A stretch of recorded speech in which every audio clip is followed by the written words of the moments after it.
ganito. Pag ganito, tayo mamamagitan. Okay? Kasi nga yung mama, ulit. Ha? Hindi, ganito. Pakinggan mo muna, kuya. Ganito, kuya. Nung pumutok yan, nagkausap kami. Sabi ko, kuya, masalimuot yan. Nag-aaway ang Duterte at Marcos. Okay? Huwag kang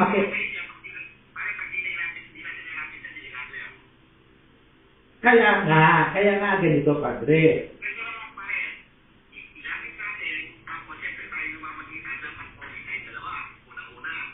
Hindi,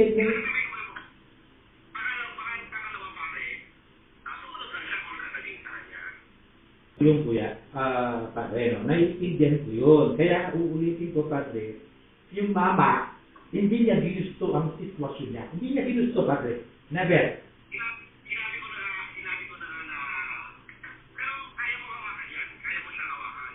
Kaya kong iparating yung mensahe. Pero yung sariling desisyon.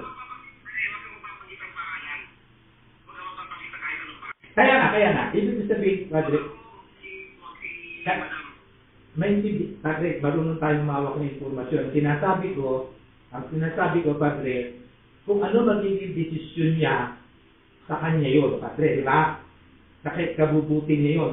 Siyempre ako, itutulay ko. Hindi ko papanggitin kung sino yung gustong mga pangalan na sinasabi mo. Wala akong papanggitin.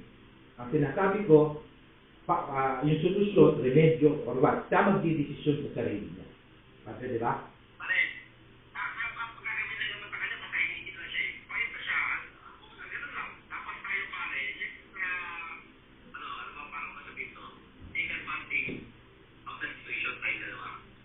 Hindi. Tulungan natin, padre. Kasi siyempre yung mama.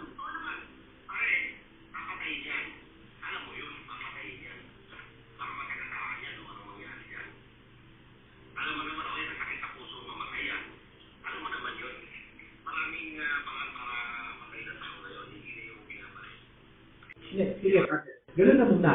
Para nasa Cavite ka.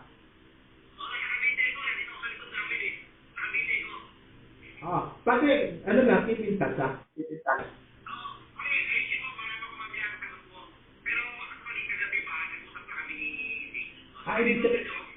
Ibig sabihin, para kilala ko. Ibig sabihin na tumawag si Bang pala, KJ. Okay.